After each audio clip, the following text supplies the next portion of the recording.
আসসালামু আলাইকুম রহমতুল্লাহি বরকাতু। আপনারা সবাই ভালো আছেন? বছরের প্রতিটি দিনই মহান আল্লাহ তাআলার রহমতের ঘেরা।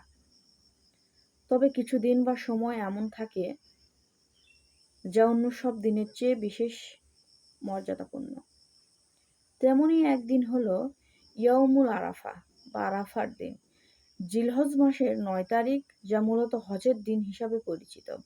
আমরা অনেকেই হয়তো জানি না একটি দিনের মর্যাদা কতটা বিশাল এবং এই দিনে মহান আল্লাহ তাআলা আমাদের জন্য কত বড় নিয়ামত রেখেছেন। আজকের ভিডিওতে আমরা কোরআন ও হাদিসের আলোকে আরাফা দিনের গুরুত্ব এবং এই দিনের আমলগুলো নিয়ে সংক্ষেপে আলোচনা করব।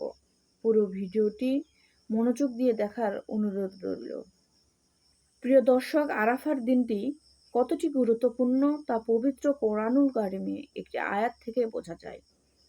পবিত্র কোরআনের সূরা আল মাইদা ৩ নম্বর আয়াতে আল্লাহ তাআলা ইরশাদ করেছেন, আজ আমি তোমাদের জন্য তোমাদের দিনকে পূর্ণাঙ্গ করলাম এবং তোমাদের উপর আমার নিয়ামত পূর্ণ করলাম এবং ইসলামকে তোমাদের দিন হিসাবে মনোনীত করলাম। সুবহানাল্লাহ।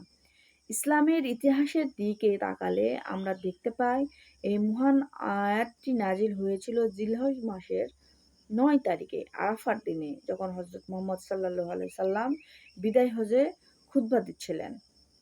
হাদিসে এসেছে, একবার এক ইহুদি ব্যক্তি হযরত ওমর রাদিয়াল্লাহুকে এসে বলেছিলেন, হে আমিরুল মুমিনিন, আপনাদের কিতাবে একটি আয়াত আছে যা আপনারা পাঠ করে থাকেন।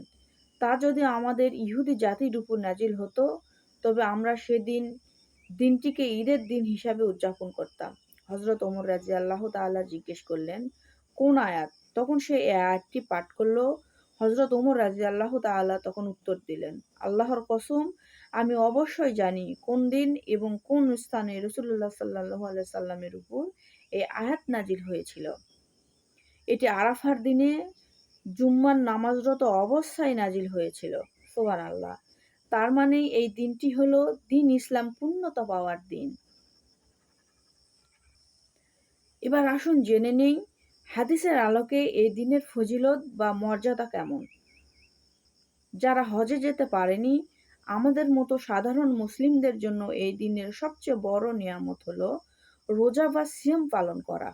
হযরত মুহাম্মদ সাল্লাল্লাহু আলাইহি সাল্লামকে আরাফার দিনের রোজা সম্পর্কে জিজ্ঞেস করা হলে তিনি বলেন, আমি আশা করি আরাফার দিনের রোজা তার পূর্ববর্তী ১ বছর এবং পরবর্তী ১ বছর গুনাহ মাপের কাফফারা অর্থাৎ ক্ষতিপূরণ হবে। আমি আশা করি আরাফার দিনের রোজা তার পরবর্তী ১ বছর এবং পূর্ববর্তী ১ বছর গুনাহর কাফফারা হবে।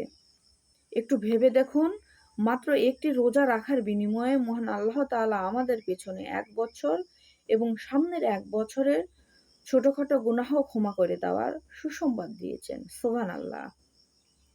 জাহান্নাম থেকে মুক্তি। আরাফার দিন হলো আল্লাহর রহমত ও ক্ষমা পাওয়ার সবচেয়ে বড় সুযোগ।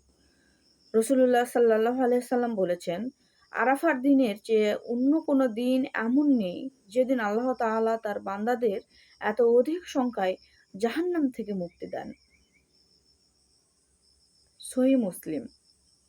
এদিনে আল্লাহ তাআলা বান্দার খুব নিকটবর্তী হন এবং ফেরেশতাদের কাছে তার বান্দাদের নিয়ে গর্ব করে বলেন, দেখো, আমার বান্দারা দূর দূরান্ত থেকে ধূলিধূসরিত হয়ে আমার কাছে এসেছে দোয়া করার জন্য। সুবহানাল্লাহ। আরাফার দিনের আমল। এ বরকতময় দিনে আমাদের করণীয়, আমরা কিভাবে এই দিনের ফজিলত অর্জন করতে পারি, সংক্ষেপে কিছু আমলের কথা জেনে নিই। রোজা রাখা। জিলহজ মাসের ৯ তারিখে আরাফার দিনে একটি রোজা রাখা। মনে রাখবেন, হাজিদের জন্য এ দিনে রোজা রাখা সুন্নত নয়, তবে যারা হজে যাননি তাদের জন্য এটি অত্যন্ত গুরুত্বপূর্ণ সুন্নত। বেশি বেশি তওবা ও ইস্তেগফার করা। যেহেতু এটি জাহান্নাম থেকে মুক্তির দিন, তাই নিজের গুনাহর জন্য আল্লাহর কাছে বেশি বেশি ক্ষমা চাওয়া উচিত। সবচেয়ে উত্তম দোয়া পাঠ করা। রাসূলুল্লাহ সাল্লাল্লাহু আলাইহি সাল্লাম বলেছেন, সর্বোত্তম দোয়া হলো আরাফার দিনের দোয়া। আর রাসূলুল্লাহ সাল্লাল্লাহু আলাইহি সাল্লাম এবং পরবর্তী নবীগণ এই দিনে একটি বিশেষ দোয়া বেশি বেশি পাঠ করতেন। দোয়াটি হলো, লা ইলাহা ইল্লাল্লাহু ওয়াহদাহু লা শারীকা লাহু লাহুল মুলক ওয়া লাহুল হামদু ওয়া লাহু আলা কুল্লি শাইইন কাদির। অর্থাৎ আল্লাহ ছাড়া কোনো উপাস্য নেই। তিনি এক, তার কোনো শরিক নেই। রাজত্ব একমাত্র তারই এবং সমস্ত প্রশংসাও তার। আর তিনিই সবকিছুর উপর ক্ষমতাবান।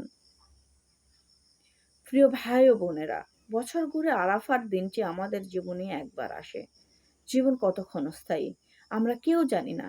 আগামী বছর এই দিনটি পাওয়ার সুযোগ আমাদের নাও হতে পারে।